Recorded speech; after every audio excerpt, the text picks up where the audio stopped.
Immigration law is sparking protests there and threats of legal action from the Obama administration. And here in Georgia, we had a spirited debate at Fox 5 this afternoon between D.A. King, an activist against illegal immigration, and Jerry Gonzalez, the executive director of the Georgia Association of Latino Elected Officials.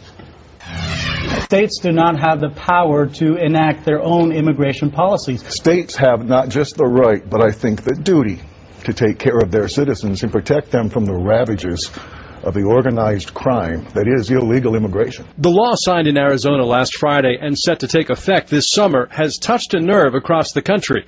A new Rasmussen Reports poll shows 60% of Americans favor the law. In Arizona, where so many people cross the border, approval is 70%.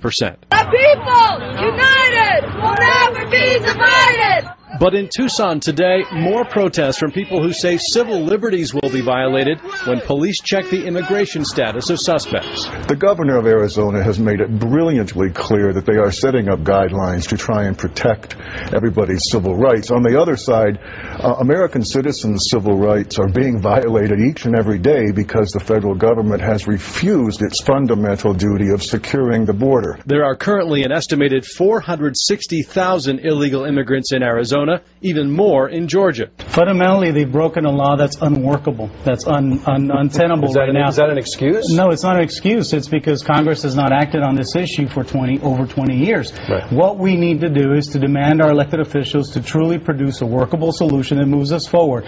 We need to make sure that we protect families in the process and also protect due process.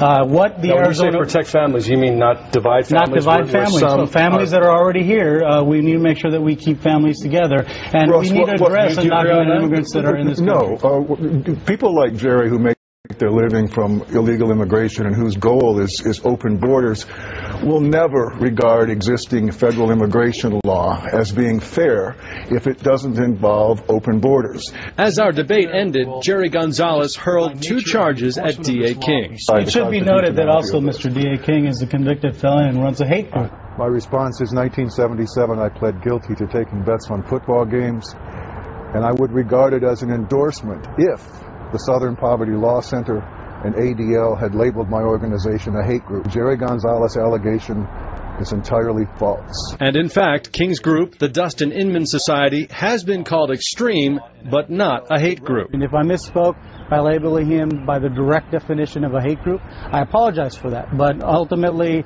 if he wants to make the distinction between nativist and extremist and not be considered a hate group, really, I think he's parsing words there.